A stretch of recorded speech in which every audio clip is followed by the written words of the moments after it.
Hello, everybody around the world, in Austin, Texas, here on Vancouver Island, on Austin Music TV, and all over the interwebs. My name is Jeff Plankenhorn, and this is 20 Question Tuesdays.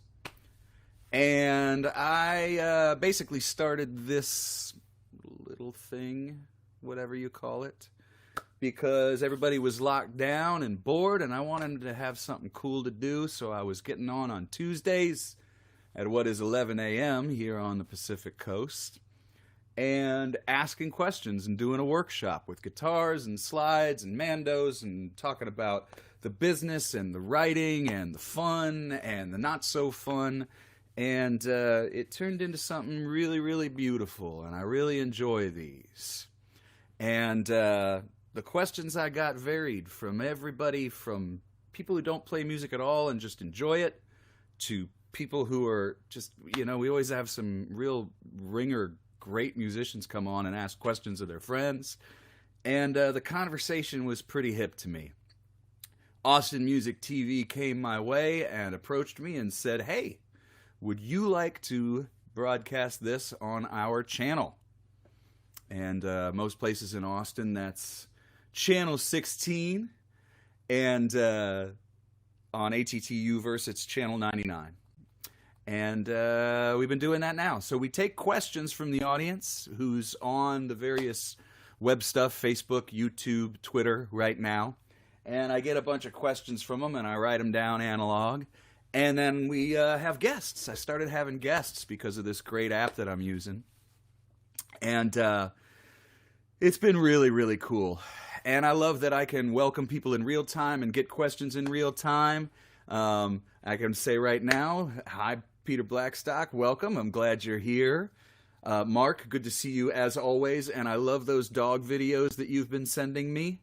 I will mention real quick that to keep things going, we have this that I split with good old whoever my guest is today.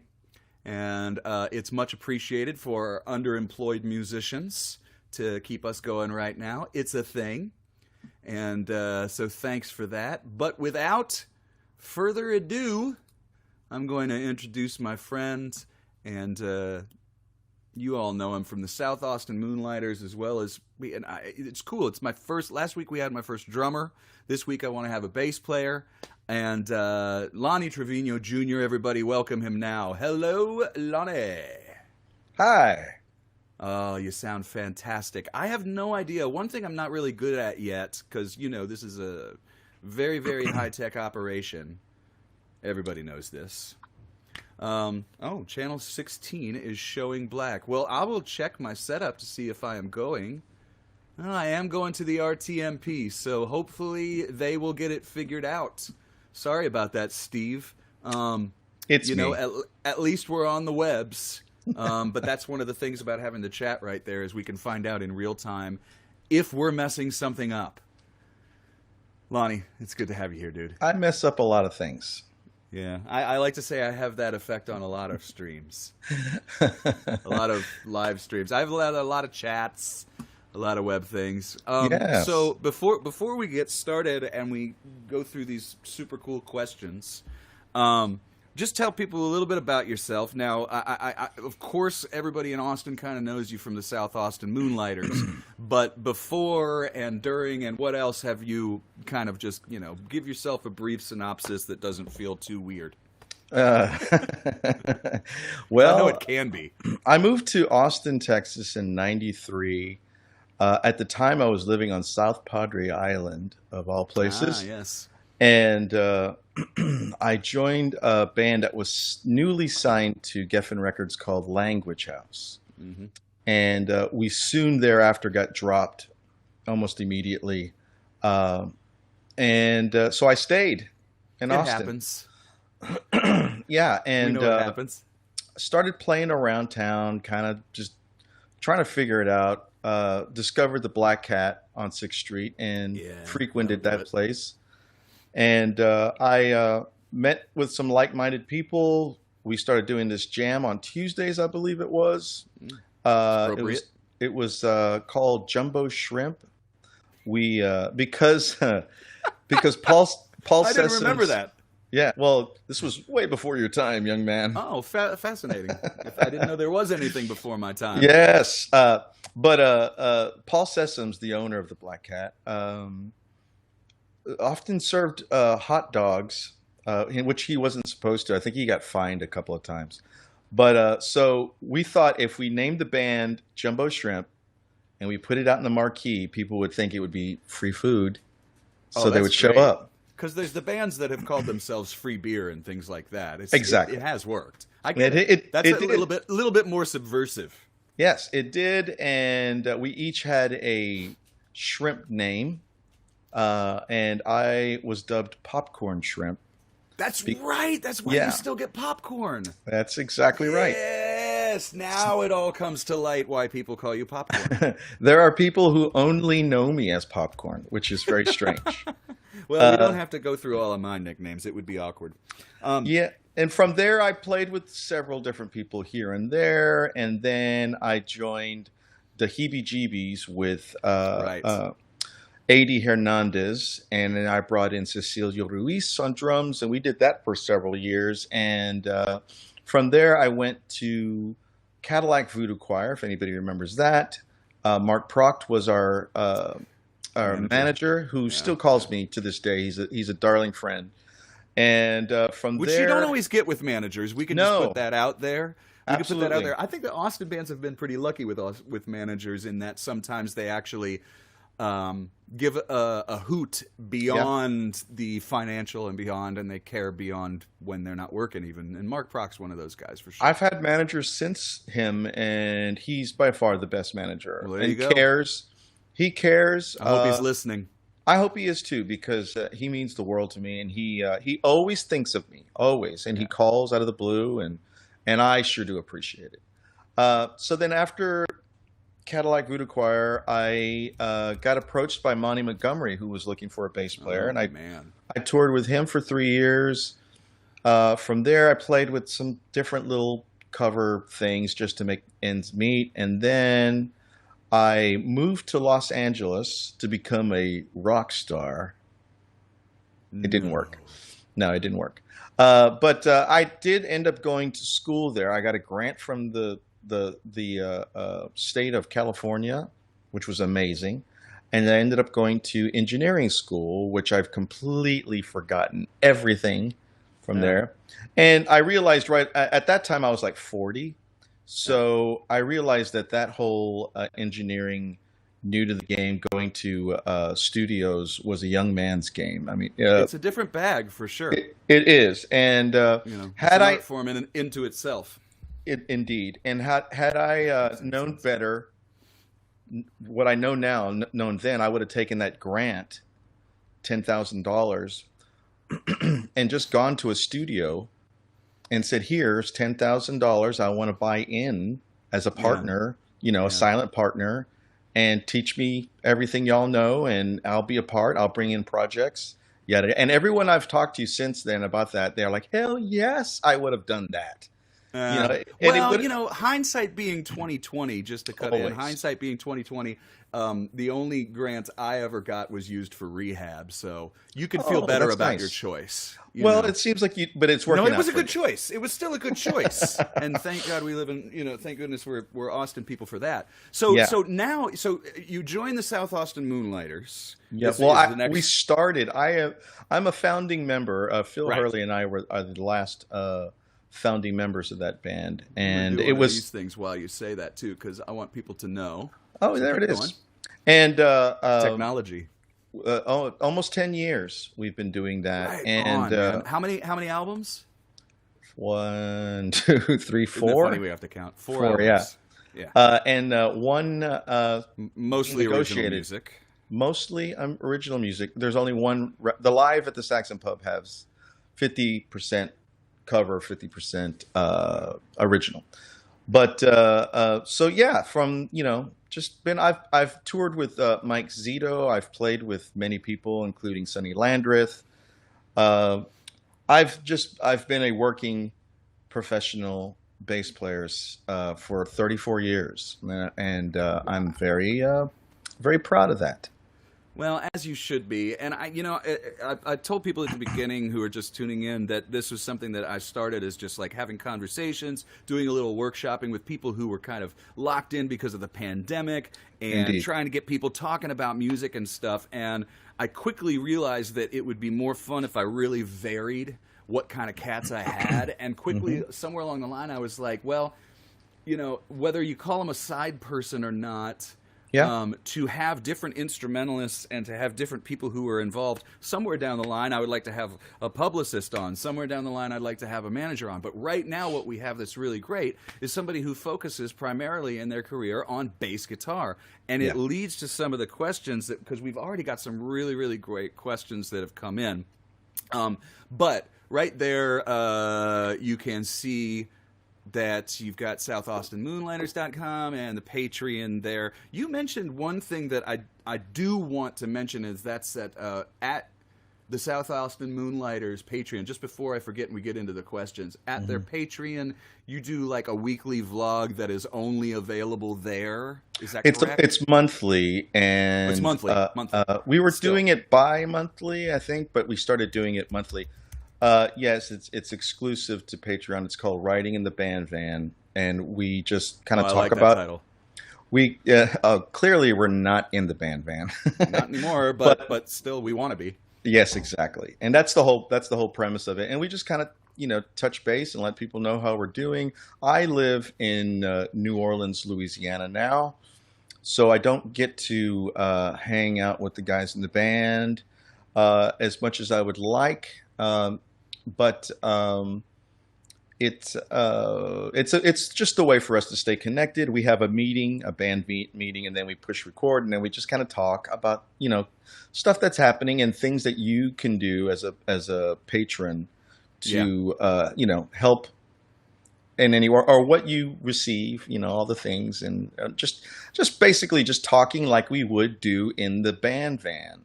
Well, that's pretty cool because people get a lot out of. Sorry, there's a lot of times during this. I haven't mastered the Zoom chat or the anything chat. We always end up interrupting each other a little, so I'll apologize in advance. That's all right. I'm going to blame it on the delay and not just the fact that I'm a talker. But Patreon as a way to. I've been working on this article that's like an op-ed or something, basically, that I'm going to push to Peter or somebody. That's basically, we never needed you, and now we know we surely didn't. Which is because of Patreon.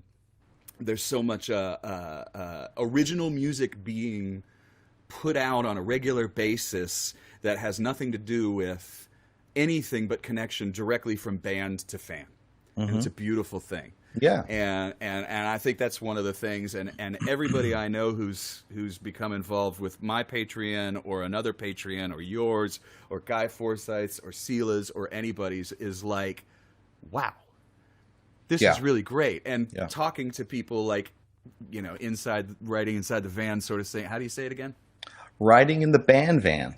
Riding in the band van. I mean, come on, that's perfect. That's perfect. Hey, I wanted to ask you, let's get into those questions because one of them just jumps right into, and as people see, I do write analog for these questions. Comes from a good friend of ours, a young man, a handsome man, by the name of Bruce Hughes. Oh, he is. And all those things. Yeah, he is all those things. For those of you who don't know, Bruce Hughes is a session bass player, born and bred in Austin, which is so rare these days. Extremely. Not a transplant. And he has a couple of really, really good questions, but I'm going to start with his quote-unquote follow-up.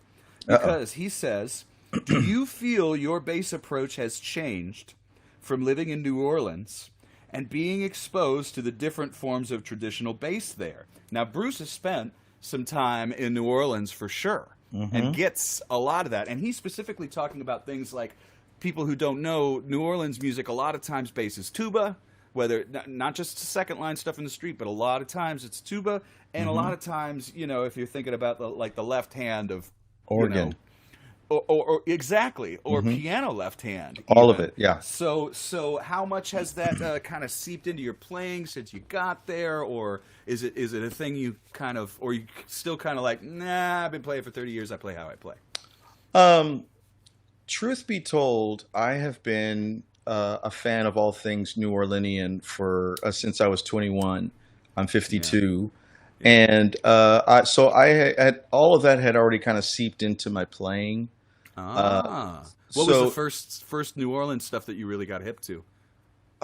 Fats Domino, Okay. David Yeah. Bartholomew. I mean, Yeah, and see, now that, there's a name that not everybody would know. People would know yeah, Fats, but not everybody knows David Bartholomew. So that's always a good thing to put in the comments, yeah, which I and will. that all seeped into my blood through the Fabulous Thunderbirds. They did a lot of New Orleans music, and not a lot of people realize that. And the early Thunderbird records, that's how I was first got hip. Lee Right. Dorsey. Lee I, I, Dorsey, of course, yeah.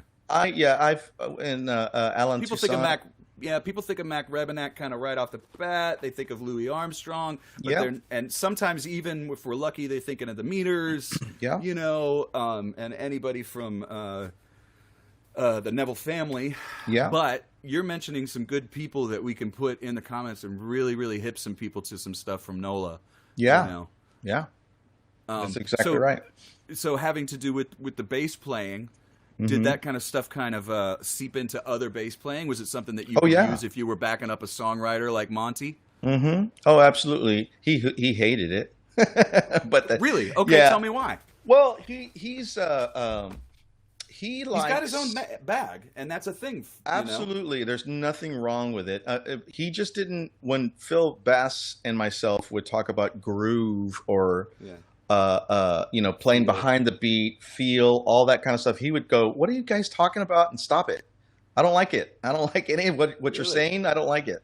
He wants straight ahead, but I mean, and he also likes a lot of notes Yeah. because he usually plays in a three piece, and he wants not necessarily he wants an unmade bed Mm.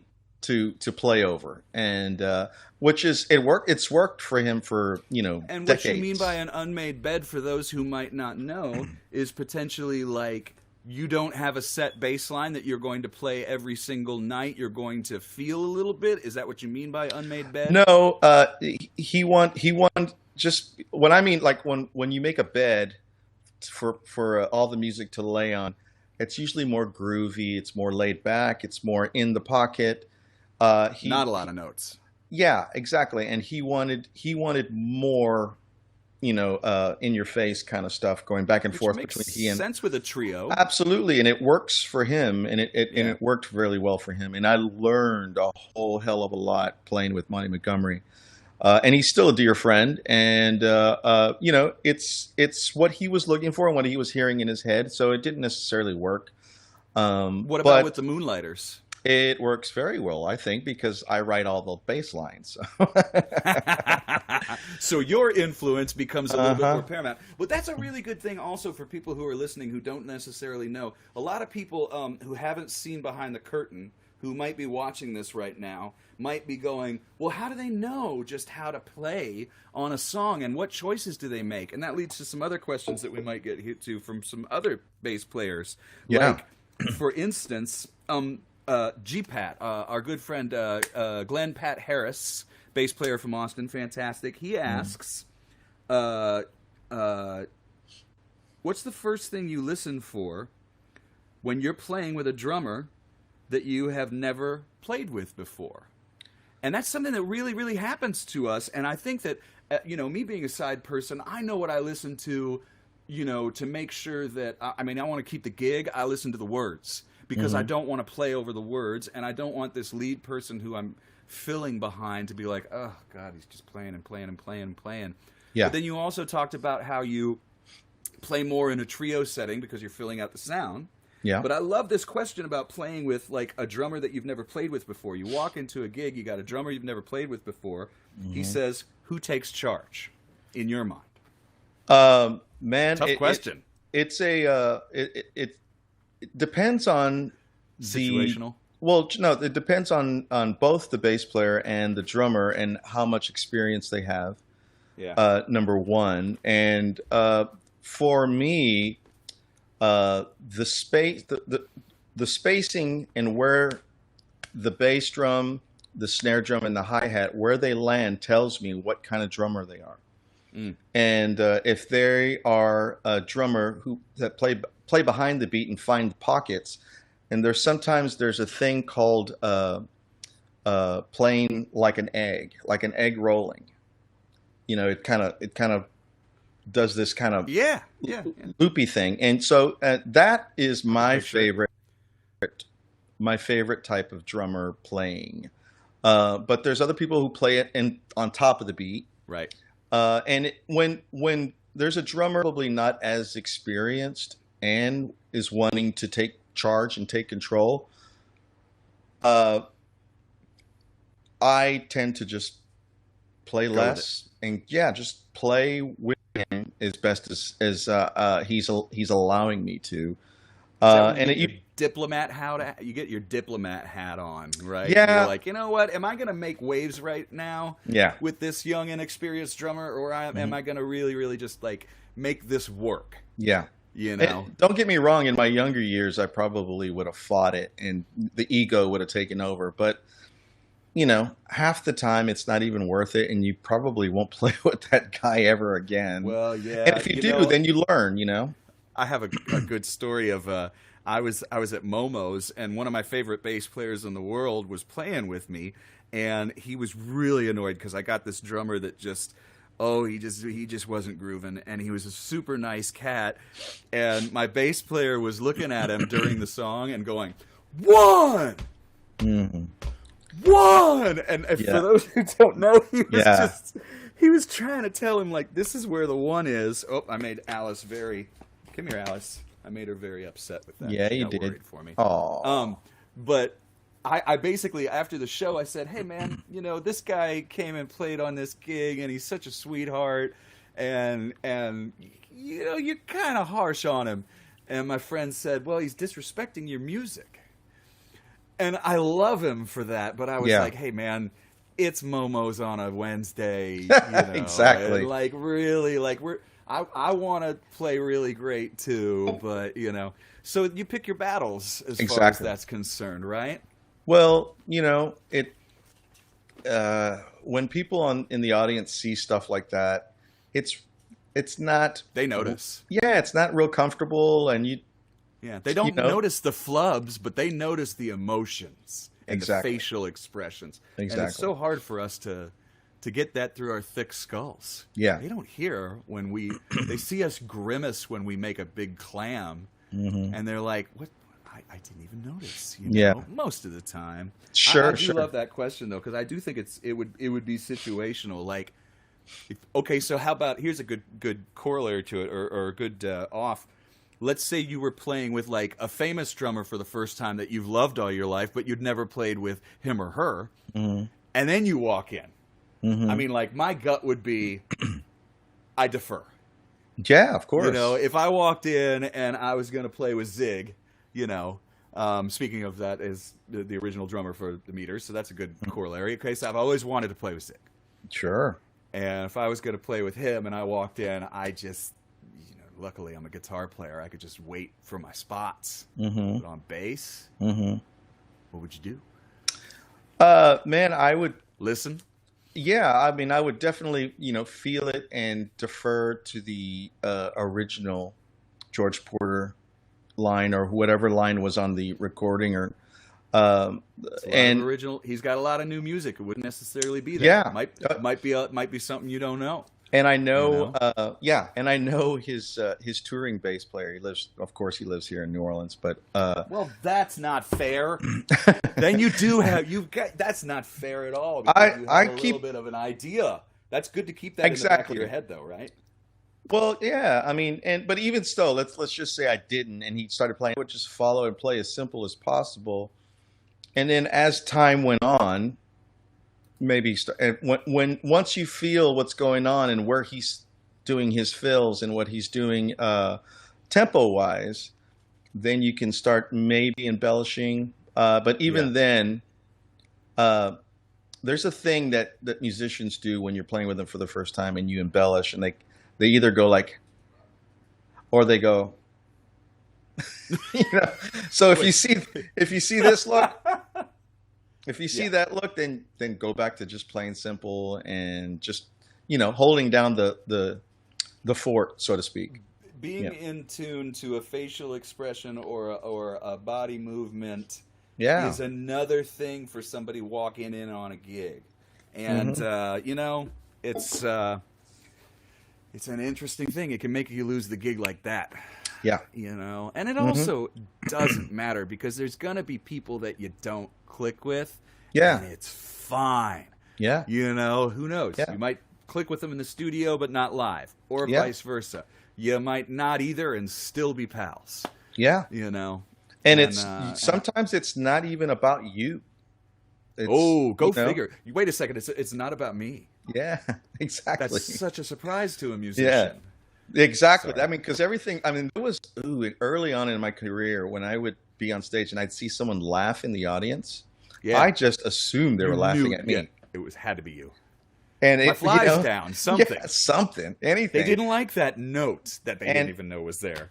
even if they were, who cares? And I would say 98% of the time they were just laughing because something was funny that they heard or they saw, or the conversation they were having with someone else. And but anytime I saw, I mean, regardless if they were looking at me or not, you know, it was like if they were laughing, I was sure they were laughing at me. But I mean, that goes way back. Yeah, yeah, Yeah. yeah. But we go. So we're kind of nearing the halfway spot, and you mentioned that you were semi interested in playing something. Are you still interested? It's not a push. Yeah, Change your sure. mind. I You feel no, like no, playing a song? I do. Talk to I'm me not. about it real quick. And what I'll do is they got a new thing here where I get to go like this. Hi, I'm the little guy down Oh, here, you and won't let be me able to do see this this. too. This is Oh, ah, the Recording King. I know those yeah. guys. These are just fun. Hey man, Let's I'm see all how I about can fun. do this with the. There we Maybe go. behind. Yeah, there you go. Okay, so Um, I'm gonna just let you go at it, and everybody, please, let's do some more chatting, and please enjoy our friend Lonnie Treviño Jr. from the South Austin Moonlighters. hey now, this is my friend Jake Andrews, Austin native, as well as Bruce Hughes. This is a song he wrote, and I just like it. I just like the way he words it and the way he does. There's little story here, and it's called "I Ain't Got the Time," and it goes a little something like this. This is my way. It goes.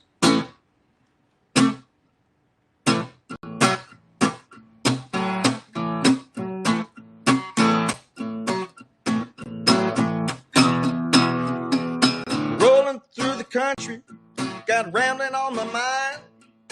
I can't stop the talk now, boy. I ain't got the time. Keep on moving on down the line.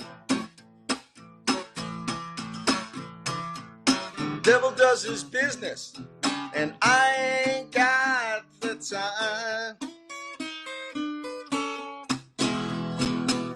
Well, I met a pretty lady there, thought I'd settle down.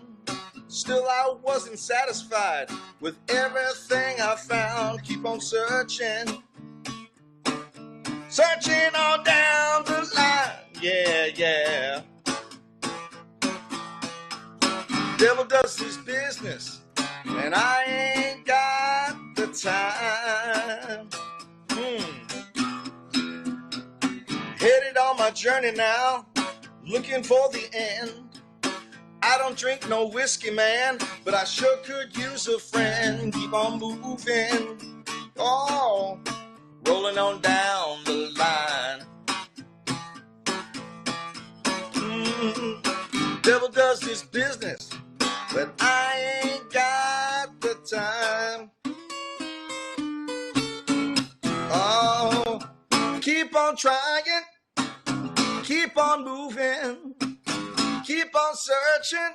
Oh, keep on grooving. Keep on rolling. Rolling on down the line. Devil does his business, and I ain't got. Devil does his business, I ain't got. Devil does his business, and I ain't got the time.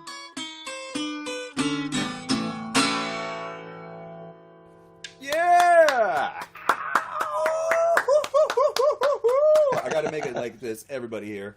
Yeah. Dogs get weirded out too. I love that.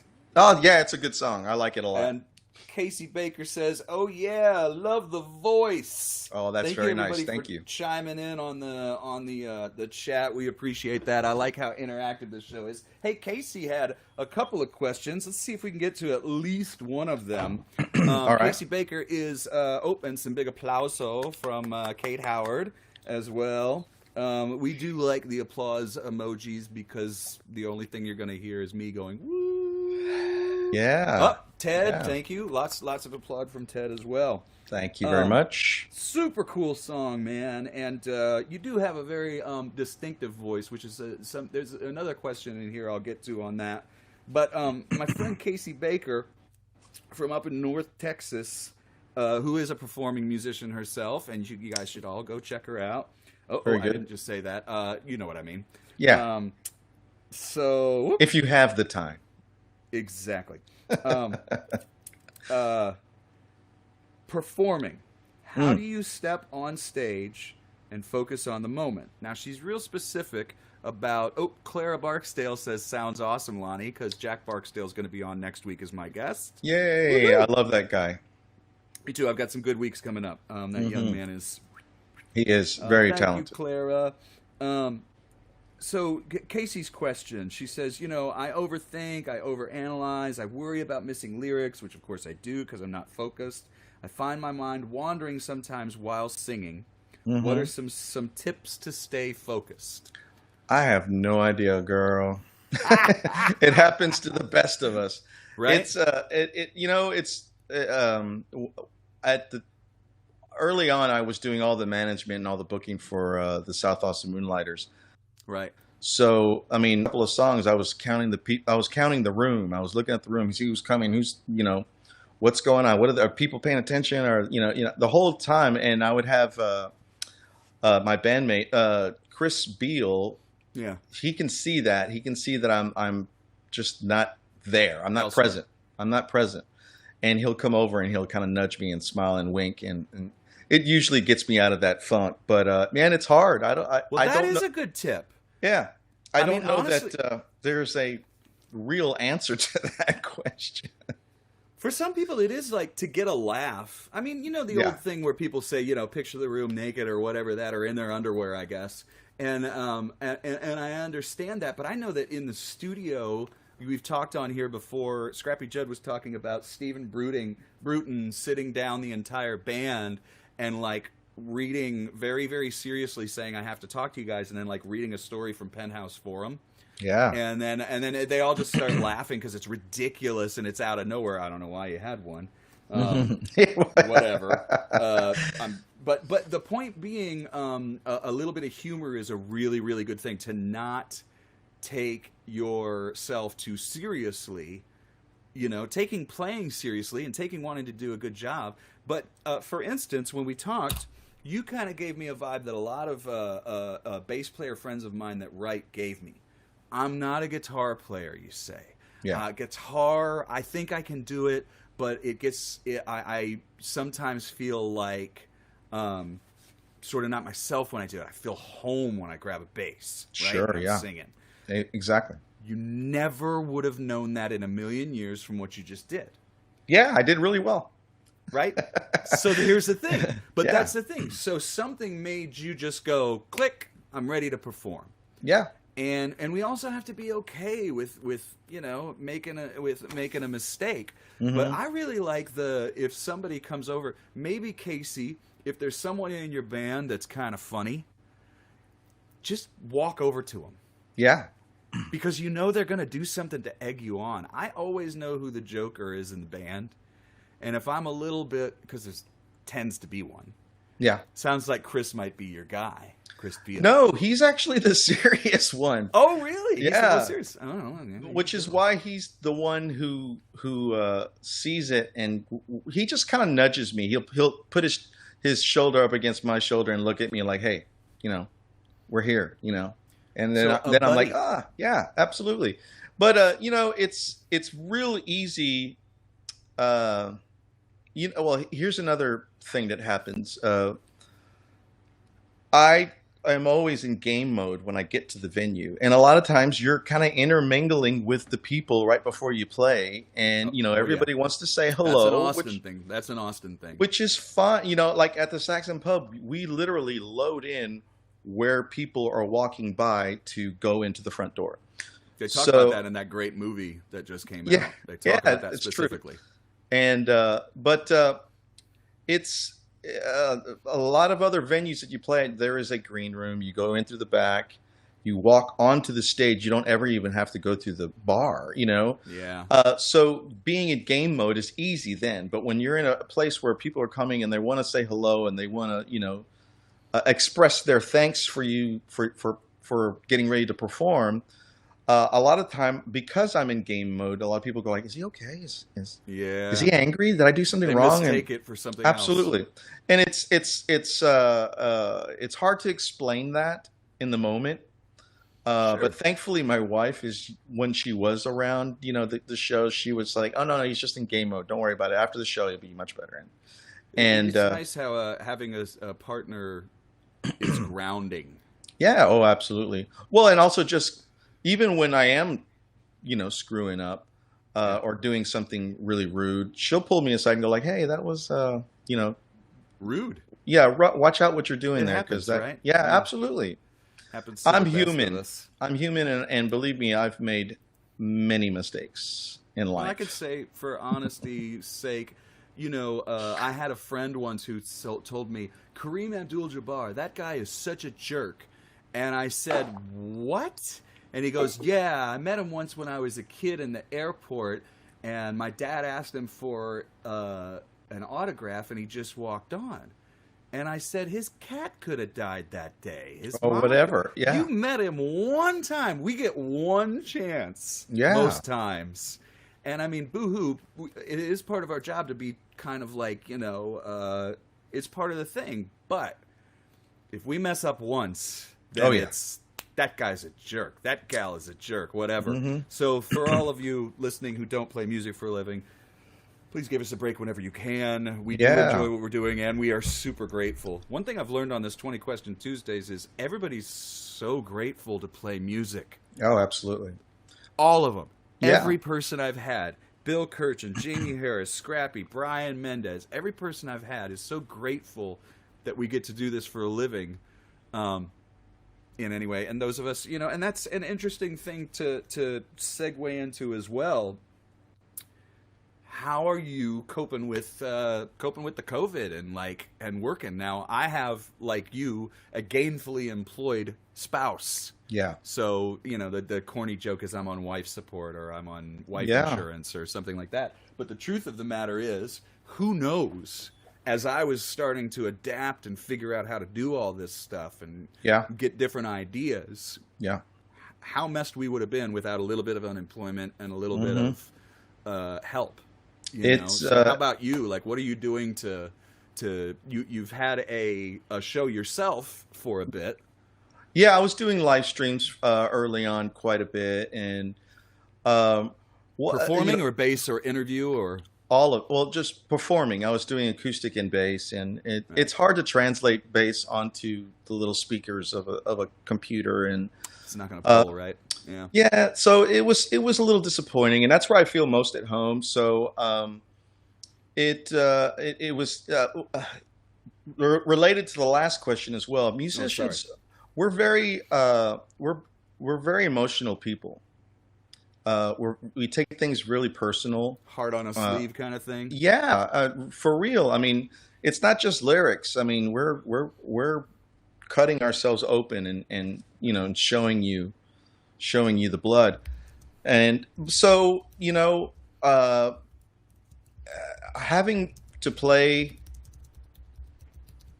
on, like live streaming, it's not what I was trained to do. Yeah. So it's Well, hard. we're all adapting. That is exactly right. And I've kind of put it down for a while just because I felt like I was not playing up to par, and I wasn't. I didn't feel like I was giving people 100%, and it was really bringing me down, and I didn't want that to do. And going back to the time to take a step back if that's how absolutely you feel, right? We yeah, can. sure. It's And another luxury of what we do. from that, I started doing an interview, and also just mainly to learn software, iMovie, and how to edit movies and videos and whatnot. And I started doing a video vlog, if you will, of it's called Lonnie's Bass Talk, and Right. I interview bass players that I know, and hopefully going to interview other bass players that I don't know. And it's actually turned out to be really cathartic and very Commiserating. just and just good for both parties, honestly, just to be able to talk to someone and talk to someone that relates to what you're going through, and with COVID and the pandemic, and It's a just different experience for. I think it's a different experience. Sorry to interrupt again. I think it's a much different experience for somebody who's already out there doing their solo thing. yeah To somebody who plays bass in a band, helps, drive and propel that band forward, sings Exactly. in that band, writes in that band, but now has no band. yeah Doesn't already have a microphone and a camera set up, nor the wherewithal to working knowledge of just like, this is what I'm going to do now. Yeah, I And for a don't have drummer, the luxury to for a drummer, even some bass players, I don't have the luxury of just being able to pick up a guitar like that and just doing. I actually had to practice, Yeah, right. But and that's not even how the song What's goes. that? No, I'm just kidding. I actually played it the only way I know how to play blues. So, and that's not even how the song goes, but I just did it my way, which I think worked out well. I think it worked out great. And, Yeah. and somebody I was on talking. I was actually on a forum with Representative Lloyd Doggett and a bunch of musicians talking about unemployment right now in Texas and the help that it's helped with, and et cetera, et cetera, et cetera. And I was talking about how I really wanted to mention, because a couple of side people and rhythm section people who are still front people were talking about how it's difficult for them right now. I really wanted to mention that I have an old friend from college who is a clarinetist. And every morning he has people send him drones. Okay, and so a drone like a tambura that just goes. Oh, cool! And yeah, he gets on, and he improvises beautiful, beautiful morning clarinet music. yeah, And you may be a little bit turned off by that, but what a brilliant idea to stay connected. People still know he's out there making music. Maybe he gets some people saying, "Oh, I'd like you to send me this track. I'd love for you to play." They realize it's not as expensive. Get them gigs. Get them. There's things out there that can be done if you kind of think outside the box. And I think your show is a great example of that too. Bass players want to talk to each other. yeah. Well, we, like you said earlier, a bass player for the most part is always going to be a side musician, for the most part, and you're always playing with other people. I mean, you're an accompanist, and Rarely solo. right. It's there are bass players that do solo But it's stuff, rare. and it's rare, but it's not easy to transition from always being in an ensemble to just like, okay, here's a guitar, go. Yeah. So it's cool and it's fun, but I mean, I also have really high standards, And although people, the fans, friends, people have all been very kind and have all said that it's fine, don't worry about it. But I really feel like I would love to give the best that I can, and and it's also day to day, with the pandemic. Some days I'm excited about life, and then some days I just don't want to get out of bed. And I think that's very honest. Yeah, and it's not something that I want people to see. You know what I mean? Like, really, yeah, that's not what they come to our shows for. Right, exactly. And I don't want to come on hi. You know what I mean? Like, but they do come for the honesty sometimes, especially our audiences that we're so lucky to have. Yeah. If it's not a major label audience, it's probably somebody who's a little bit more invested in you. Yeah. And knows a little bit more about you. And so that's a good thing. God bless them. I wanted to ask too, real quick. You've invested a little bit in a DAW or digital audio workstation, and I know that one of the things that's kept me going is people who didn't necessarily think they could call me and say, "Hey, I'd like you to put a slide track on something," or "Hey, Jeff, I would like you to just demo this song for me because I can't afford to take it into a studio, but you could do something with it." Yeah. And so you've got a DAW and you've started working with it and you're doing a little bit of tutorials. Are you feeling like you're up to, yeah, man, I can put a track down? Or are you feeling like you're still in that stage where you can send tracks? Or I'm getting there. I mean, I'm probably honestly, I just got it up and running just this past weekend. It took a while. Although it says it's only 3 steps. But it never is. And then of course you have to call to get help, and even then you're in a line, and then they have to call you back, and you don't ever know when they're going to call you.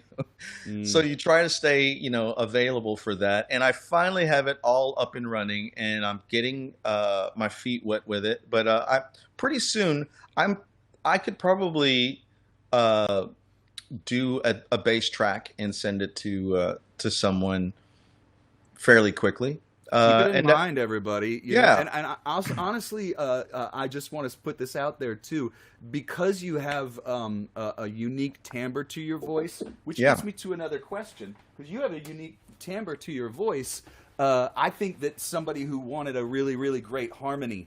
Yeah, I also have that ability too. I love doing it. Yeah, I just bought the Shure SM7. No, those are. I mean, that's. So I have a vocal mic as well to do background vocals as well, and people should be surprised that we will do it, and it's fun. Yeah. Oh, yeah, absolutely. I really enjoy putting a harmony on somebody's stuff, and man, to have you, I mean, I'm keeping it in mind.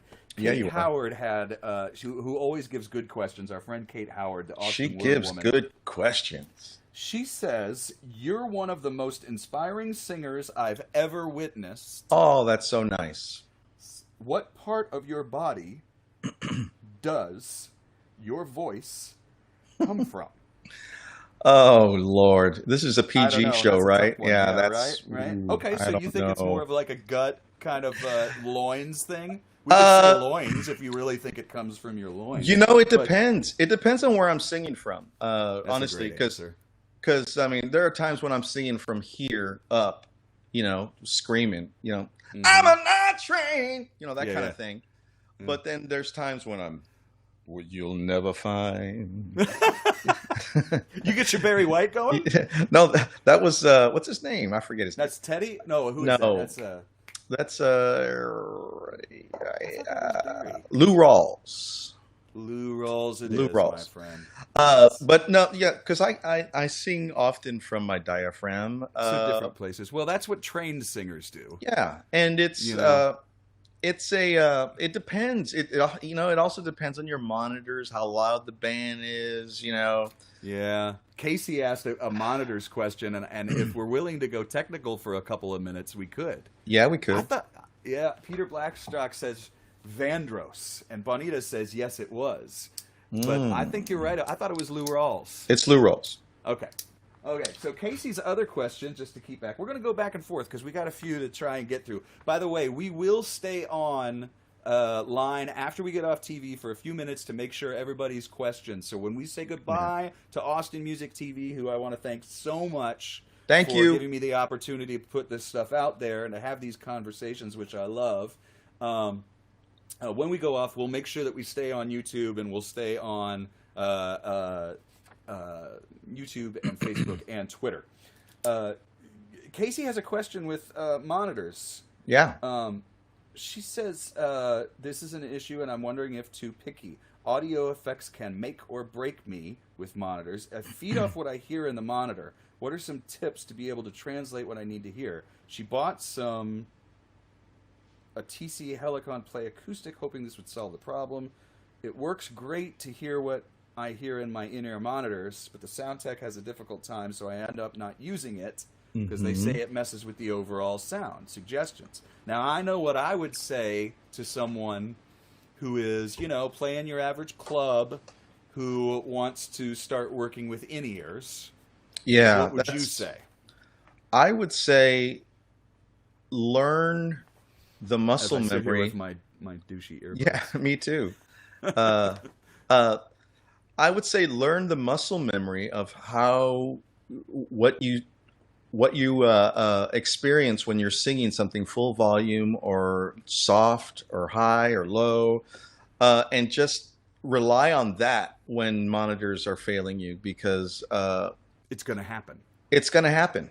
Unless you have somebody that travels with you and you bring your own equipment everywhere. I mean, you're going to run into that no matter what. And, I used to be a real dick about it. Oops, sorry. No, that's fine.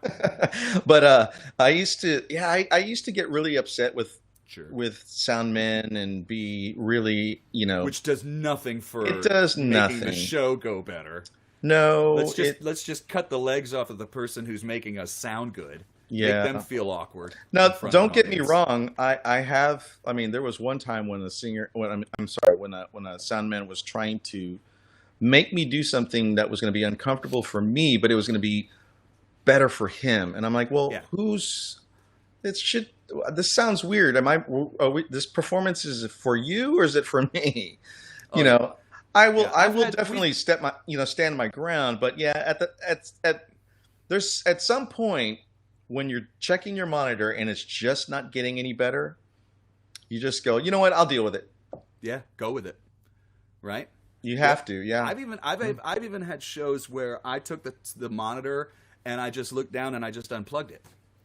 Yeah. They were like, what are you doing? And I was like, I'm done. Like, we can't work on this anymore. And I'm not trying to be a jerk. I'm just saying this is physically hurting me and we don't have time. And let's just play the show. I've played by Braille before. I can do it again. But and I would also say this, it's usually not equipment that is going to solve that problem, because every room is going to be different. Every sound person is going to be different. Absolutely. In-ears can be really, really wonderful if you're in a stadium.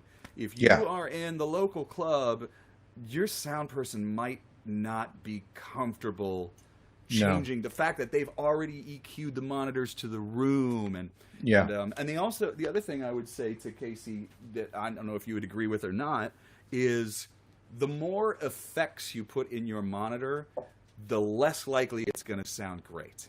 Exactly. That stuff, like somebody will ask me, a sound person will say, Jeff, do you need reverb? I'll say, I'm not anti-reverb. Do what you want to do out front. But for my monitor, less is best. Exactly. The cleaner with as little bleed as possible from any other microphones or none. Just my voice. My voice sometimes. Maybe a little kick if the drummer's far away. Yeah. A little bass if they're far away. So exactly. You can stay in time. But my guitar amp is my monitor. Yeah. I will put acoustic in the monitor. I'm very fortunate that my on the stage plot I'm right in the middle, so I get to hear everything. Player, right? Yeah, you're not on the hi-hat where most bass players are. Oh, I have loss of hearing because of hi-hat. Mine's from a China cymbal, so we can both blame drummers. It's also from an ex-girlfriend who used to yell at me in the car. Oh, my. I'm just kidding. Let's make sure we get a couple. Oh, we're getting close, but we've got some good questions we can still get online. Come on. Casey, I hope that helped, and I'm always around if you want to talk more about it. Yeah, so am I. Reach out. Yeah, and right, I love how on this thing everybody gets talking with each other. You know, First of all, we're having a nice conversation about Lou Rawls while we're talking. Oh, that's fine. You know, that's what's going to happen. Did you know that he's the second voice on Sam Cooke's "Bring It On Home"? Yes, that's him singing the low harmony. If you ever change your mind. Yeah, that's him. Yeah. I did say it. You did, yes. Oh, right. I love this other question from Kate real quick. If you just have a short list, what singers should everybody listen to? Like, I mean, basically, since that's an all-over-the-place question, if you just have a couple of singers that you think maybe they're not already listening to, what singers just, like, really, they do it for you? Well, my number one vocal influence is Lowell George of Little Feat. There you go. And but I'll tell you, the most challenging vocalist that I love listening to and emulating is Bob Dylan. Really? Oh, because throughout not something that people say often. No. Well, because if you listen through him throughout history, he changed his voice often. He freaked everybody out when he did Nashville Skyline. Yes. You know. He sang from right here. Yeah, exactly. Whatever colors you have. Yeah. But I think he's the most challenging. Also, Wallace was here. He does a great imitation of that. Tom Waits is another individual that I. Cabbage Alley means that we're getting close. All right. That's I like that. Cabbage Alley. Hey now, baby. Yeah. See, we're talking meters. We're talking New Orleans. We're right here. Okay, so we got a few more minutes. I'm sorry about that. That's all right. And I know I introduced you. Carolyn Wonderland says, by the way, Carolyn Wonderland is here right now. How cool are these shows? I love that people get on these things. Hi, Carolyn. I love she says, Carolyn. Yeah, I mean, who doesn't, right? And I mean who doesn't, because if you don't, then I don't like you. No, right? Carolyn Wonderland says he quit smoking for Nashville Skyline. Well, Did there he you start go. Back up? You know, who knows? Maybe he did. Oh, you were talking about Tom Waits when I interrupted you. I will interrupt you in about 3 more minutes to say goodbye. That's all good. But that's all good. But Tom we're Waits is a singer. Keep going. Okay, so we'll keep going. And he has again, like Dylan, many styles of vocalizing, and I think that stuff to me is real fascinating. I mean, I've always had a bluesy voice, and I've always been able to use it, and I fought it for years and years and years and years and years because it seemed too easy. Yeah. If that, I mean, and I don't mean that in a braggadocious way. Sure. It was just like, that seems so, easy and so natural. I wanted to be able to sing like, let me think, like McCartney or, sure. Geddy Lee. Just kidding. Or Geddy Lee. Which is fantastic. Absolutely. And so I fought it, and it wasn't until the South Austin Moonlighters, believe it or not, that I started actually singing blues vocals live, that people were like, holy I didn't realize you could sing that way. Holy shnikes.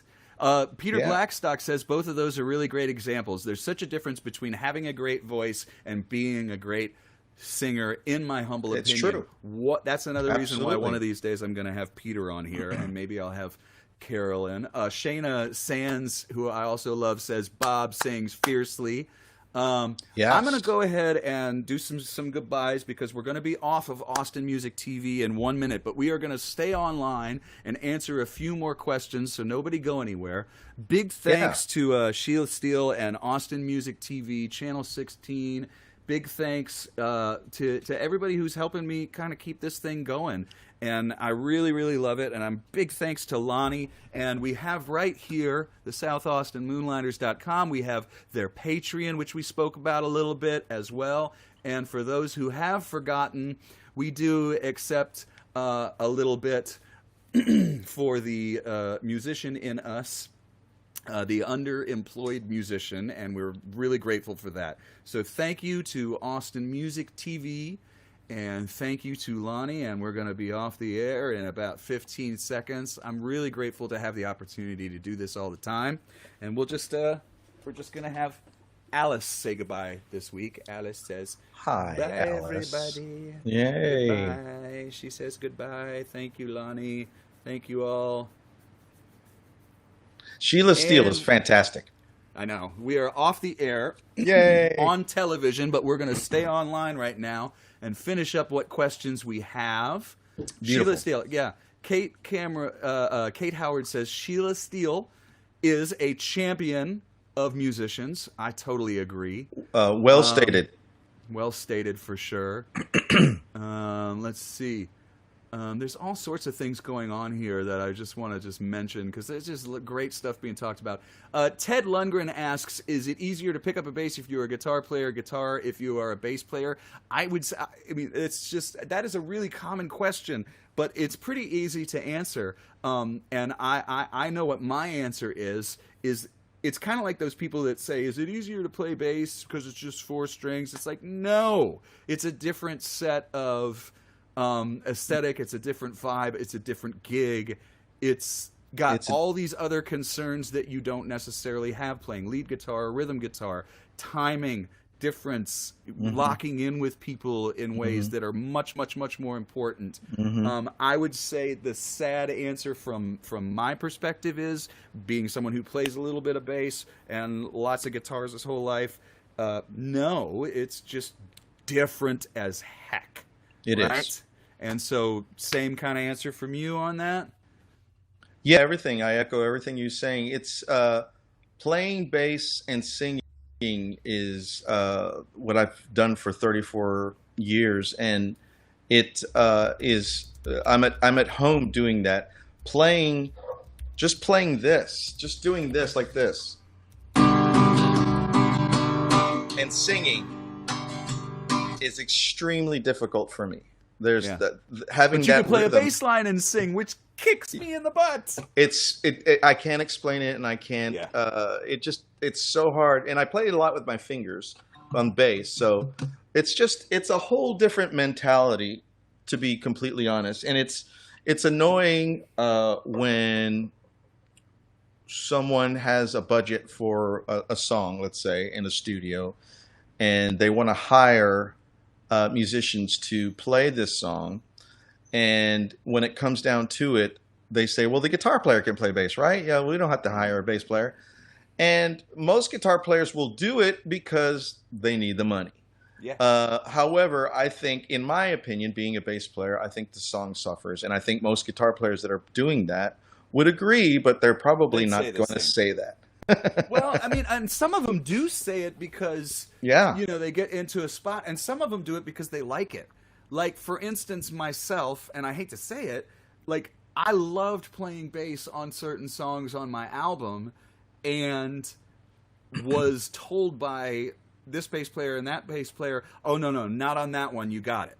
Sometimes it calls for that sort of Neanderthal. Have you ever heard the expression, if you really want keyboards on your rock album, get a guitar player to do it?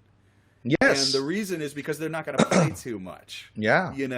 Whereas I don't agree with that as much on bass. I don't. But but there have been times. I love Scrappy Judd Newcomb's bass playing. He goes out and plays gigs on bass. Yeah. He has for years. He is a bass player. I also really, really, really am a fan of Bruce Hughes' guitar playing. And it can be a thing. 9 times out of 10, get the right person for the gig. Use your quote-unquote Rolodex. Get a bass player to play bass. And also, don't be afraid to ask. Say, this is my budget. Can you do it? Most of the time, people are going to say yes. They can always say no. Or they're going to say no. Yeah. Mm-hmm. Yeah, I think that's really, really good advice. Anybody who's listening right now who's thinking, well, I could never get, so-and-so to play bass on this GarageBand recording that I have, they might want to do it right now. Yeah. Because honestly, I mean, like, I've sent tracks. Now that we're off the air, I can do some crazy name dropping. No, I'm just kidding. I would have done it anyway. But I'm doing tracks for people who just write songs for fun, and then I'm doing tracks for, a new label thing, Yeah. Let's do it that way so I don't have to name drop. Sure. And everybody's like, name drop, name drop, name. No, I think that right now we need and want work and are grateful for it, and it also feeds us creatively when we're stuck at home. Yeah. Well, it takes your mind off of, the stuff that's happening in our world right now. It's crazy. It's crazy outside. Yeah. It absolutely is. Well, for more stuff that I really, really like, Jana Pokop also really has great questions. All right. She says, do you have advice for longtime guitar players with no experience how to get out of just plunking along and actually playing it like it's its own instrument? And I would love to hear, if somebody really actually does. Oh, that's Cavajali again. Sorry, I never turned it off. So there's little bits of unprofessionalism that make this show so fantastic. If I'm a guitar player and I said, Lonnie, I really, really, really feel like I want to get more into bass, not just so that I can do it when I go in the studio, but because I'm interested in playing bass well. Where would they start? Listening to bass. I think I think a lot of people don't realize that they don't listen to bass until they start paying attention to bass. My wife being one, she was like, I was aware of bass. I knew bass was there, but now that's all she hears is the bass line because of me.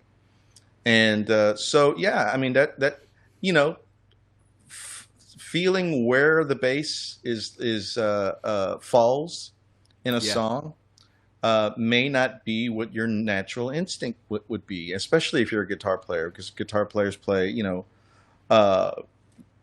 kind of on around the downbeat, ding ding, and sometimes bass playing is on the up, sometimes it's on the down, sometimes it's in between, sometimes it's it's chugged. There's one of my favorite examples when people ask for a lesson.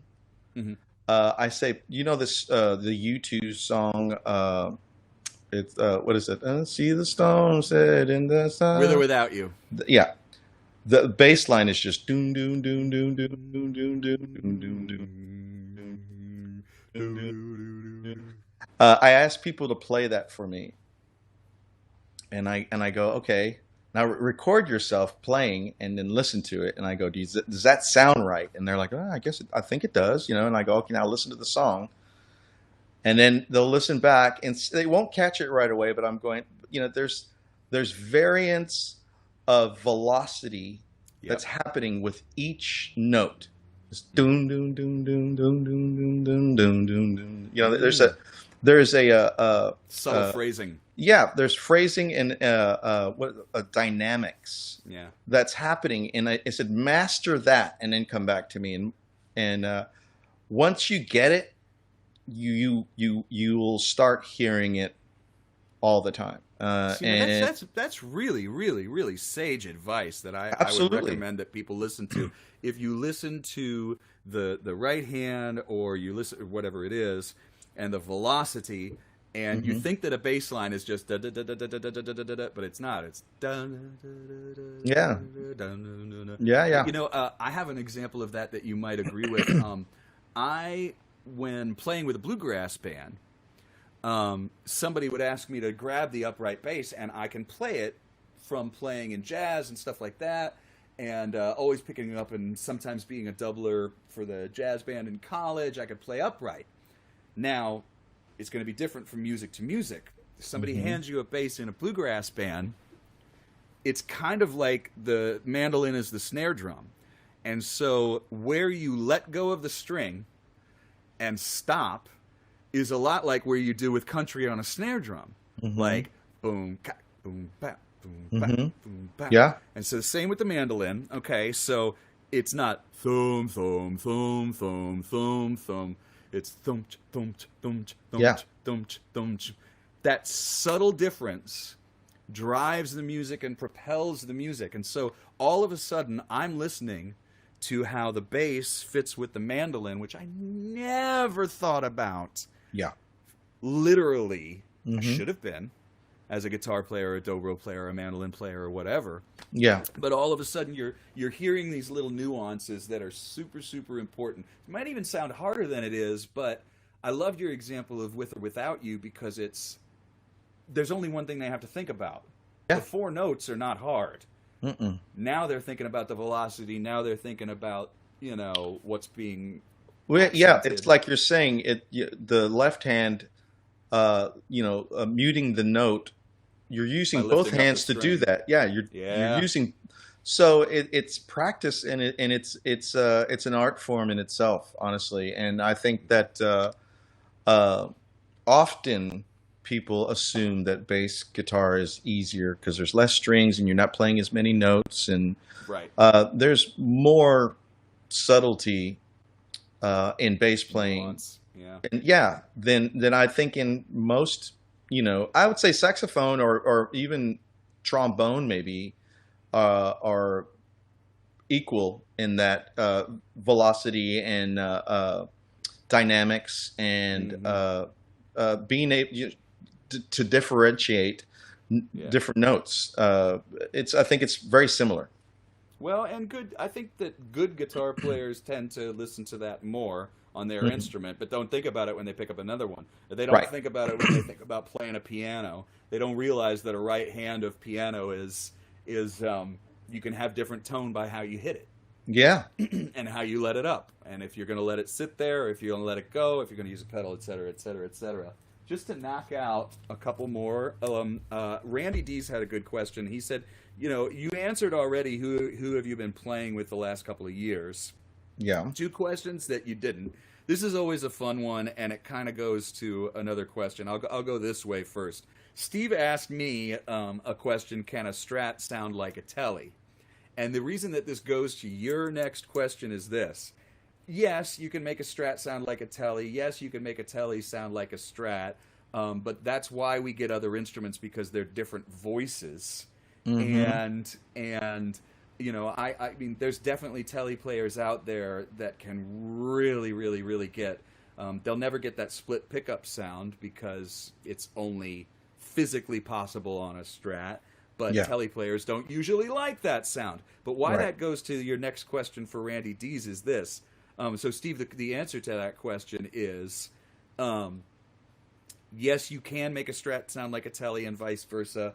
But part of the fun of being a guitar player and why we drive everybody crazy is because those other instruments have different voices and have Hmm. different sounds, and they make you play different. Yeah. So Randy says, how many basses do you own? Which is always Seven. a fun little question. Seven. Yes. Hmm. Now think about that. Now, how many? I'm going to add to his question to try and add a little bit of perspective to why you might have seven basses. We put up the Telly Tuesday basses because you happen to have a Telly bass. I did. Why do Yes. you own a Telly bass made by Burley? Well, it does a thing. It has a sound that sounds like 1951. Regardless of your hands. Right. Regardless of what you're doing with your hands. Yeah. It models. It's modeled after the 1951, the original Fender Precision bass, commonly known as the Telly bass because of the one pickup.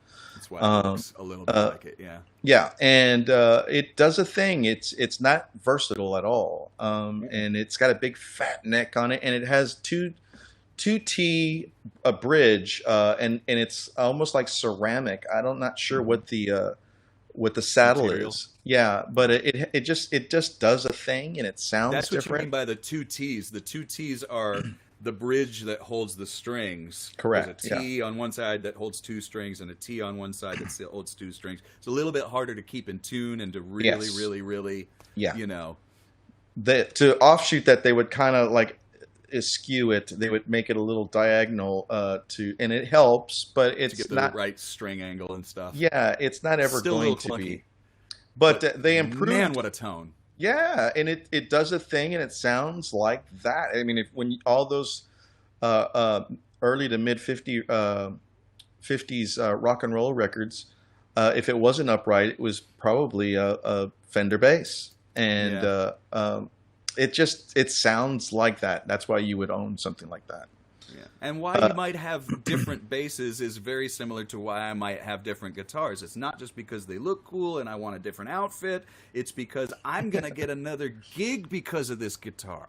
Well, I might be able to go play something in the studio I wouldn't have to. So I got to bring it to have those tones available to me if I'm a professional studio musician. Yeah, at the very least, I bring two basses to a studio session. And at the very most, I bring all 7 because you never know what you're gonna. I have a fretless. I have and then there's different you have a 5? I don't. I always no 5 strings.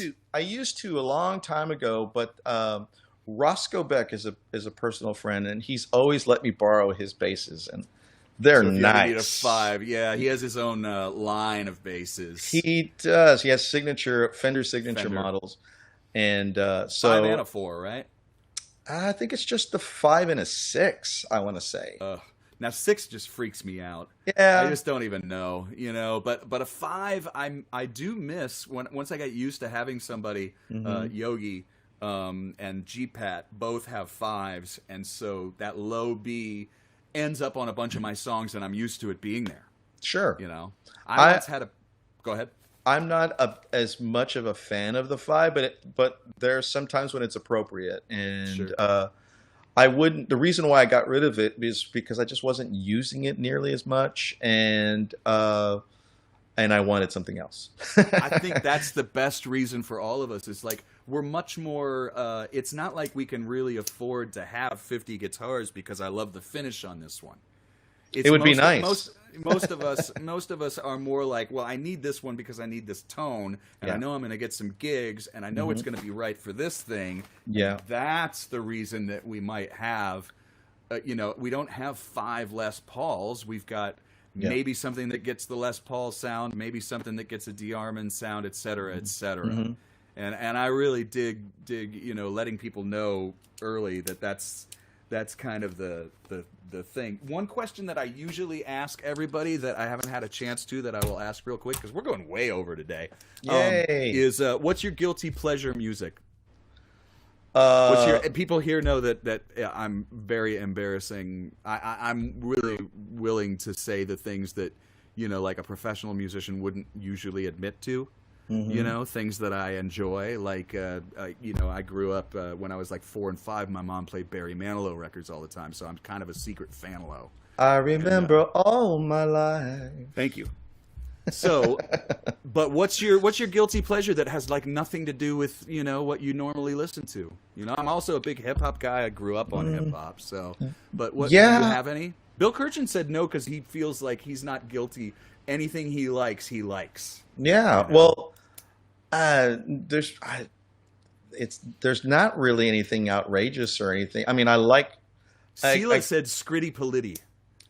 That's a great record. They're it's exactly what is that? Right. The Cupid. What is it? Psyche and the Cupid. That's who plays a lot of the bass on that is Marcus Miller. Oh, I had no idea. Yeah. So from Miles Davis to Scritty Politti, right? That is a fantastic record. I like that. I mean, I like good pop music, honestly. Yeah. And Such there's not a lot happening. I mean, like the Go-Go's. I was a huge fan and had a crush on Kathy Valentine. Oh, I think it. Her got a new book out. It's fantastic. I was sad when I finished it. Oh man. There's a new documentary that about the Go-Go's also on Showtime, I believe. Right. And I just like really, really good pop music. But I mean, when I say that, I don't mean like nowadays pop music is. I just don't get it. I mean, we become our parents in that way because it becomes we get off my lawn. Because we're separated from it in some ways, and because life changes happen, like our parents were like, "Oh my gosh," they're saying, "I want to hold your hand," and then our parents were saying, "Oh my God," he's saying, "I want your sex." Yeah. And now it's wet ass pussy. Ooh. It is. That's a huge song right now. And it's like it's huge. It's huge, and I mean, and wet. It's not that. And we're not being Puritans as much as every generation has the things that they latch onto and they love, and there's just nothing wrong with that. I try hard to listen to new music, and sometimes I get it, and sometimes I don't. You know. Well, for me, it's not even about lyrical content. It's like, for instance, nowadays, I can't tell one singer from the other. They all sound alike. They all have interesting. They all have the same inflections on certain words and syllables, and I can't tell anybody apart from each other. And back when I grew up, I mean, when you heard a voice, you recognized it right away. You didn't go like, "Oh, I wonder who that is." Yeah, is this Rihanna or is this Sela or Sia or is this so and so or whatever? Yeah, I can tell most of them apart. And I don't listen to a lot of pop music as much as I listen to old fart stuff. Scott Collins, who we love, just says facts. That song is #1 on Billboard right now. There you go. Stand right there. So there you are. Also, Peter Blackstock says, "Hey, I sang." If I may say something really quick. No, please do it. Because it's #1 doesn't mean it's good. No, it doesn't mean anything. Disco Duck was a #1. Keep that in mind. Was that Rick Dees? It was Rick Dees. Who's a DG. Thank you for see how much I know right there, my music knowledge. Scott Collins, I'm glad you're here, buddy. I'm glad you came over for the end. You can always go back and listen, and I'd love to have you on here sometime. Peter Blackstock says, "Hey, I sang Mandy on stage at Hole in the Wall once. A Guilty Pleasures Hoot Night hosted by Rich Brotherton." Ooh, I wish I could have been on one of those. Yeah. That sounds great. I bet you did a great job. Always the bridesmaid and never the bride. Also, look at the lyrics for the Fanalos out there. I was talking with Miles Zuniga last night. Looks like we made it. Yeah. He looks like we made it. Is Miles took out of it that that Barry Manilow was a swinger. Yeah. And I was like, hey man, you need to check out some Ready to Take a Chance again. It's a little bit more wholesome. Excuse me. Lastly, I want to thank everybody one more time. I want to thank you, Lonnie. Let me put up a few things before we go. First of all, we really, last week was a rough week for the tips, and I just gave them all to Brian Mendez. Anybody, if you don't have any money, just go ahead, and I'm so glad you're here. If you got $5 or something to keep the wheels rolling, it's a really good thing for the underemployed musicians, so thank you for that. Thank you very much. And here's the, oh, no, that's the wrong one. Here's the one. We really appreciate it, both Lonnie and I, and like I said, it keeps the wheels rolling on this whole thing and this and that. And then I also wanted to mention after that, once again, now that we are offline, I can say, please go to the SouthAustinMoonlighters.com. Please check out their Patreon. I know that Lonnie feels like I do, that Patreon is just like, it's just awesome, isn't it? It is. It's humbling when people like you enough to want to not only just give you money monthly, but